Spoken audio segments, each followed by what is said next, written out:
Well,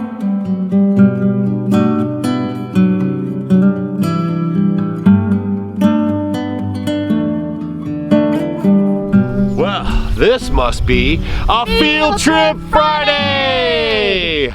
Today we're bringing you guys a really cool place. It's a lavender farm. It's deep in the woods, and we're going to tell you the story of this family and how they created a sustainable farm for the community to enjoy and for them to spend more time together as a family. And you're going to love the story because it is one of my favorites. So come on, we're going to go talk to the owner now. Hey! Hi, I'm Tracy. Hey, Welcome Tracy. to Herbal Lavender. Yeah. It's so beautiful here. Yeah, I love all this timber frame work and everything. Yeah, thank you. And in case you guys didn't know, well you don't, but we've worked 3 years to come to this It's been a farm long time to Yeah. hook up and finally. to see this place. So we're going to show you guys around and tell you a little bit about the backstory on how they actually started this and what they're doing here. I think we'll start here at the building Yeah. and I'll take you inside and show you around a little bit. Cool. Because it smells great here so far. Well, come on in. Yeah. Well, welcome to the Lavender Gift Shop. Yeah, it's very pretty in here. Thank you. This is where folks can come and relax and enjoy the lavender in our gift shop. And then, so how did this all come about? How did this like inspiration come to you guys? Yeah, so this is like stage 3 or 4. It's really evolved. And what happened was we live in the neighboring subdivision. We had 3 acres. And you're fairly close to it here. Very close. I mean, we can walk. We can walk home, we can walk to work. It's fantastic. But what happened was that they had purchased the land and we're going to make a subdivision out of it. And so the homes were going to be pretty much in our backyard. And so we thought, well, we had really bought our home for the boys to be able to play outside and play in the creek and to explore. So we purchased a portion of that property up to the main road. Right. And then we thought, now what are we going to do? What are we going to do with this? What are we going to do with this? We have this land and we want to use the land well. We want the kids to be outside. We want them to learn how to work hard and to grow something. And so we began planting vegetables. And so we would grow like 190 feet of tomatoes. And so you can imagine what that would give us in produce. Just a ton of produce. You like lots of salsa, right?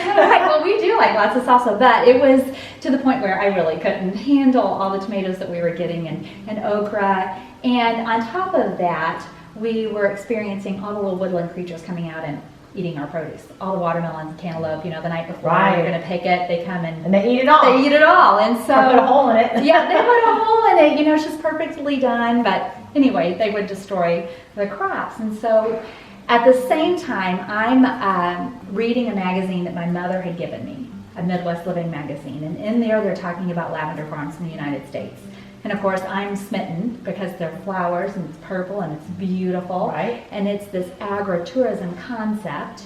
And so the best part is the deer won't eat it. And so we thought, well, deer resistant. I Yeah. know, deer resistant. So we thought, let's plant lavender. And that's how I got started.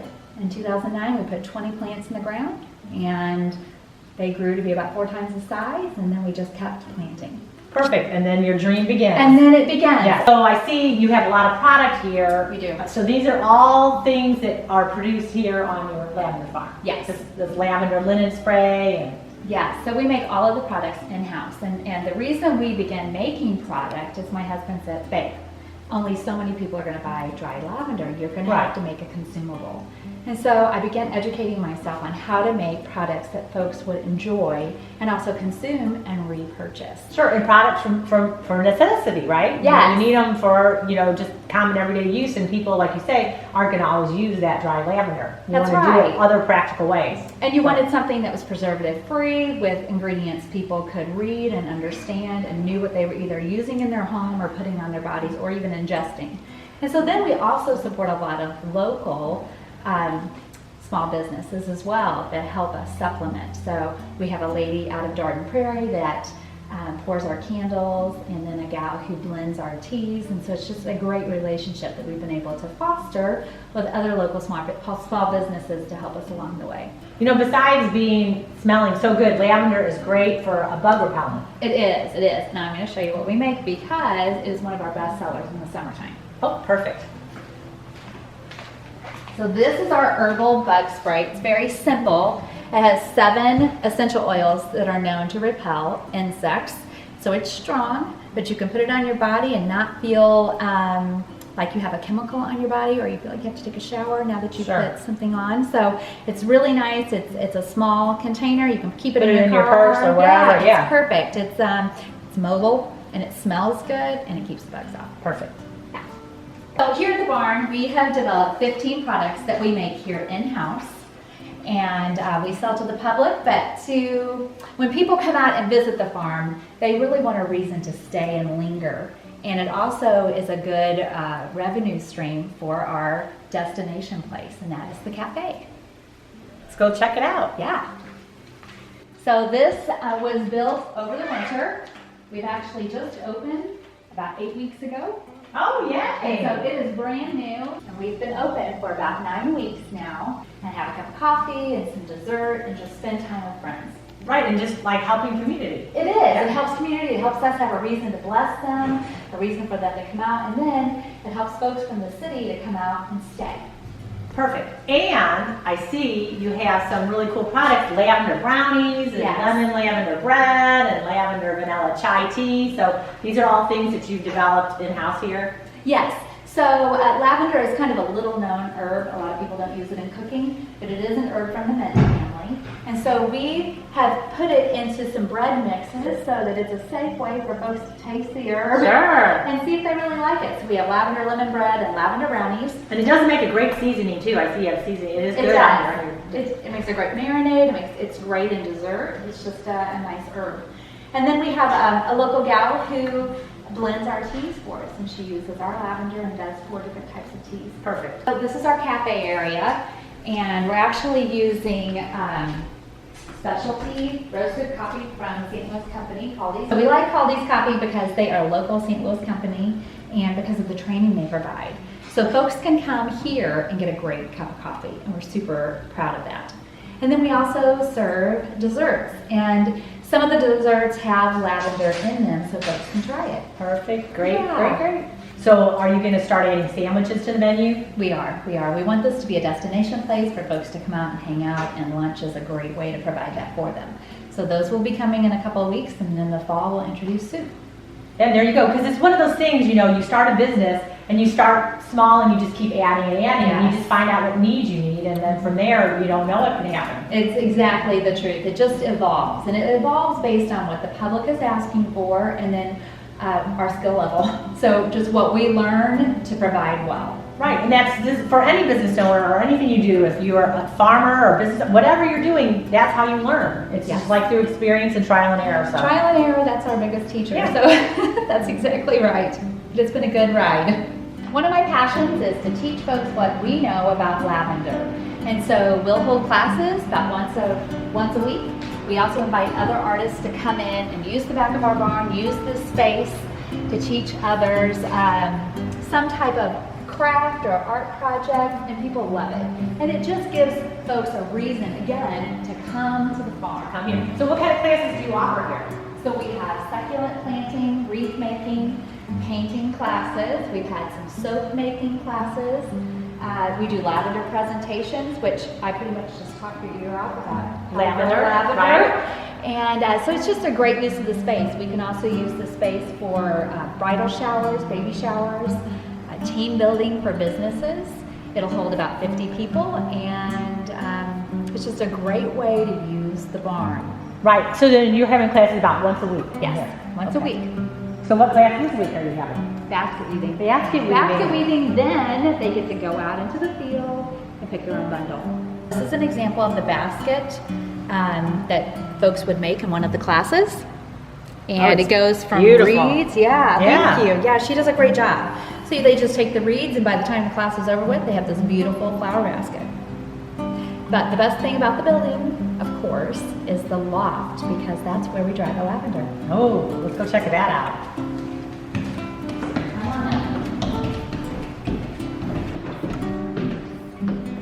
It takes about 3 weeks to dry the plant. So what we do is we hand harvest with a sickle.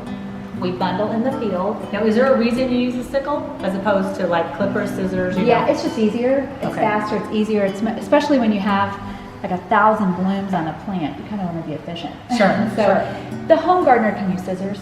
but we will use a sickle, it's just faster. So we bundle it with rubber bands, and then we just stick it with a paper clip on chains and let it hang. And we start from the bottom and hang to the top, and it just flows around itself. And we'll sit there and dry for about 3 weeks, then we can use it. Now, when you're drying, is there like a certain rule to how thick you need to put the bundles to dry efficiently? Yeah, we say it's about 1 inch in diameter, really. When you grab the bundle, you want just about 1 inch. And the reason for that is you don't want it to be too thick or it'll mold. Okay. So then it's not usable. So Good about, point. Yeah, definitely. 1 inch is really a good Especially rule with of the thumb. humidity here we have in Missouri. Yes, yes, exactly. And so a good rule of thumb is about 1 inch in diameter, and then that'll be a nice bundle where it can get the air through it and fully dry.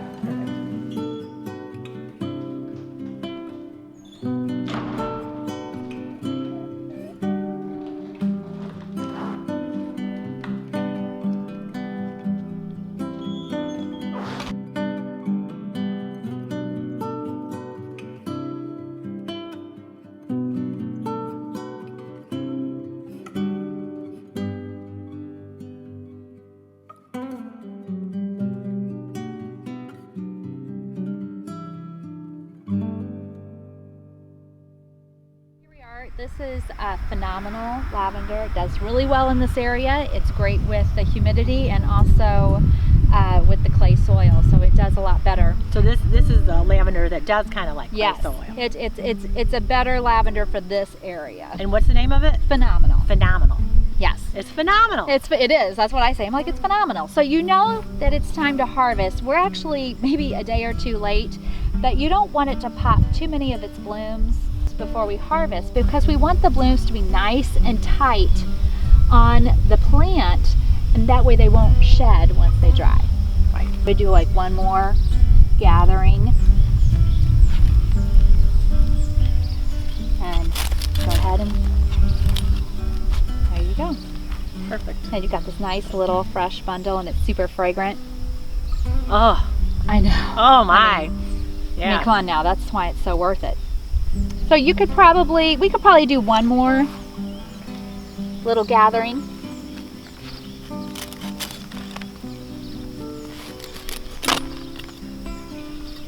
Oops. There you go. I'm not as good as you. That's okay, I've had a lot of practice. Yeah. And then we're just gonna take and rubber band that bundle. And we generally just lay them down and keep going. So just rubber band it around. Okay. And see how the blooms are still nice and tight? That's gonna make a beautiful bundle. Well, that was easy. I just need to practice working on the sickle. Hey, anytime you wanna come help us harvest, there'll be lots of practice to be had. All right, so put those there. And I Yes. notice over here you have something that's not lavender, but you have some sage. What kind of sage is this? We do. So this is Mexican sage, and we grew it when we lived in California, and it is a perennial there. But here it's an annual. Right. But it's a worth it annual because it has this gorgeous velvety bloom. The issue. And then the leaves are very soft too. Right. Yeah. The leaves are soft. It's just a nice, flowy flower. And what happens, it will not bloom all summer, but it's going to get really big. And then when the temperatures drop to about 50 degrees at night, this is going to come alive with purple. And Oh, it's in so fall. beautiful. Yeah, it'll be Yes. gorgeous. So when everything else is kind of settling down and trying to go to bed for the winter, this guy is ablaze. That's why we planted. Beautiful. It's so Mexican pretty. sage. And I see you have purslane here. Yes, so tell me a little bit about it because I'm not sure. Yeah, and it's all over. I see it in between all the little plants. And it pops up. A lot of times people are like, oh, this is just a weed, but it's not, because it's loaded in omega-3s. It's the highest plant-based form of omega-3s that you're going to get from a plant. So it's really, really good for you, and it's great in salads. I get it. I grow it in my garden, and I just put it in salads, and it's wonderful. That's awesome. You want to try it? Sure. I mean, I can try it. And you just eat it up? Yeah, it kind of has a little bit of a citrus taste to it. It's not bad. No kidding. Well, Yeah. maybe we'll serve that at the cafe. Yeah, there you go. So this sage we grow purely for its beauty. And, when California, it's blooming all the time. Sure. We moved here and I thought, what in the world have I done wrong? Because it didn't bloom at all. Right. And then in the fall, it was just this showcase. It just And needs so the cool nights. It needs the cool nights. Right. That might be a new little project for me. Yes, you should. Yeah. It's worth it. Because you always want a lot of beauty, as you know, You do. winter's coming, and it's something that would add a little beauty to my home. Yes, and these get huge. I mean, this is brand new. We just planted it about 5 weeks ago. It'll get very big and then full of purple in the fall. Okay. Yeah. On my list, Mexican sage. Yes, right. it should be. So I'm going to show you an example of some lavender that we've allowed to stay on the plant too long. So this is an example of it's popped too many blooms. Now we'll still use it, we'll still harvest it, but once it dries, it's going to shed very easily. So I can't really use this for wreaths or bundles that I'm selling to the public, but I can debud the plant and use it in potpourris or sachets, and that type of way you can still use the plant. So I get what you're doing with the flower part, but can you use the rest of the plant down here? You can. There's actually essential oil throughout the entire plant, even in the stem. And so what you can do, once you have debudded the plant, you've got these dry sticks basically. Sure. And so we beautify them, put ribbon, burlap, make them cute, and sell them to the public as fire starters. So you can use it to start a bonfire. You could actually soak it like you would hickory and use it in your smoker to smoke meat. Oh, yeah. So this is a plant that can be used like tip to tail. So Yeah. it's just fantastic. I like that, tip to tail. Yeah. That's perfect. Yeah. Oh, I see here some lavender that's white. Yes, so lavender comes in all kinds of varieties. It'll actually bloom yellow. That does not work in our zone, but we do have white lavender, and this is called Edelweiss. Hey, that's it. Yes. Is that where that song Yes, came it from? is. Edelweiss. Yes. And so the benefit of this lavender, it's also called the white grosso because the stems are really long, and if you'll just run your hands through it and then smell. Oh, it's so Oh, it does. fantastic. So it has Wow. a very high oil content, just very fragrant. So these make great sachets. And I'm really no respecter of buds. I just mix them all together and Right. let people enjoy them. Yeah, and even if you had a wedding, you know? Oh yes. Well, I have a bride and she's ordered 3 bundles of the white, so it'll just be lovely. Yes. It's so fragrant. It's a lovely plant. So how many varieties do you grow here of lavender? So we have about 5 varieties of lavender: Provence Phenomenal, Royal Velvet, Edelweiss, and Grosso. And then overall, how many types or varieties of lavender are there? There's over 400 varieties of lavender, Okay. but we find those to do the best in the Midwest. So we plant our lavender in the spring before the humidity hits, Right? and in the fall. Yeah, because I've tried to plant lavender when it wasn't, you know, springtime, and it didn't work very Yeah, well. it's too stressful in the humidity.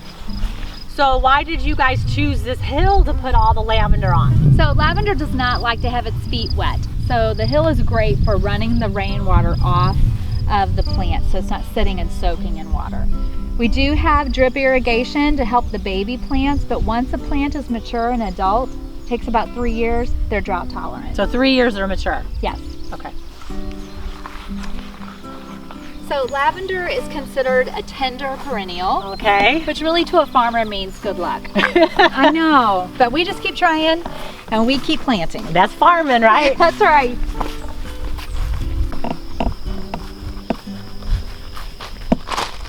And I love your raised beds. Yeah, thank you. Thank you so much. So this is actually on the north side of the building, Okay. which you would think would not work with lavender. It needs 6 to 8 hours of sunshine. But we think because of the humid days, lavender does not want hot, wet. It wants hot, dry. And so those humid days, it needs a little bit of protection from Right. that sun. And so these do great. This was just planted 5 weeks ago. They look beautiful. So everybody freak out because this is gorgeous. Well, and then I love it, you know, it's raised up a little bit. Yes. You have the rocks in here for the drainage, and it's beautiful. So I think I have something that Doug needs to work on for me to add Yes, to you our have a raised new beds. project. Because I have lots of raised beds, and this is gorgeous. And these will bloom this year. They'll bloom in the fall. And this is Provence. So it's kind of a gray purple bloom.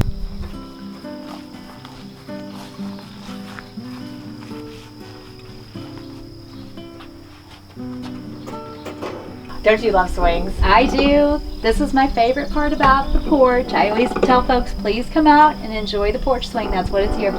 I know, just the sound just brings back memories. Yeah. Love it. But I wanted to ask you, how come you don't do essential oils here? Yeah, it's a great question. So it takes about 750 plants, the material from the plant, Right. to make a gallon of essential oil. It's like tapping maple syrup. So Right. it takes so much plant material, and we really do not have that amount to make and to produce the essential oil. So we do purchase our essential oil and make our products with it. And then we use our flowers for bundles and wreaths, sachets, eye masks. Okay. So this last April we had opening day, and of course it was opening day really for the cafe. We had 500 people land on the farm. It was a huge blessing. But the best part was that all 6 of us were here. Because of course the kids are older now and they have their own interests and their own things that they enjoy. And the fact that they were here for opening day and everybody was playing a part. You know, our youngest son was opening the door for folks and counting how many people were coming through. Yeah. Well, and they've all had their hands in their dirt. They've all had been part of all this, right? They've all been a part of it in some way. And help name it. And help right? name it. Yes. Well, Doug and I do, you know, a lot of traveling around and doing these Field Trip Fridays and things, and we find a lot of people leaving their regular jobs and just finding their passion in things that they just love to do. And it seems like you found it here already. We have, you know, it's been a real blessing to be able to watch this business evolve. And I was a stay-at-home mom, still am, completely consider myself still a stay-at-home mom, and I love that. I loved being able to be with the kids, and we homeschooled for a time, and that was a lot, that brought our family a lot of joy and a lot of togetherness, and then this is a nice respite for my husband, to be able to come, be on the tractor, and to work with his hands. It's therapeutic to be out in nature and, you know, you have your feet and your hands in the dirt. I mean, yes. it is. There's a lot to that healing in the body. It is. It's very good for the soul.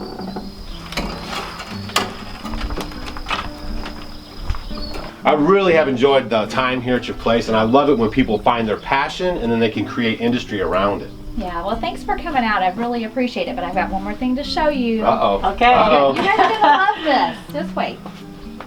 We love the special surprise. Yeah. Dun, dun. I like this place. And we do. That's awesome. Yeah, so you hang it up right there? Yes.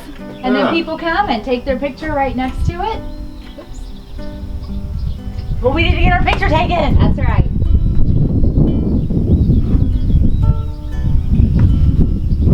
Well, let's do it now. That's right. Yay. Well, we really appreciate you showing us around your place, taking the time out to give us the big grand tour. They're not even open today. She came in especially just to kind of hang out with us and let us tell her story, which we found very interesting. I loved it. I loved it. Thank you. Well, thanks for coming out. We're just happy to have you, and anytime, come back and see us. Yeah, so if people want to find you and they can't come to your store, where would they find you at? We are on Instagram, Facebook, Long Row Lavender, Yep. and also our website is longrowlavender.com. Yeah. And you can order products and we ship them out to you. So Yeah, so support family business. Yep. Homestead Homies. We'll leave the link down below for you guys if you want to check out any of the stuff that they have. They do ship around the lower 48. And that's it. Hope you guys enjoyed the Field Trip Friday this week. We're going to try to line up a few more coming up, and we'll see you guys. We're back. That's right. We're trying. We got so much going on. It's really hard. I wish you guys could smell it here. It smells so beautiful. You need that smell-o-vision. Yeah, it's coming probably. Don't worry.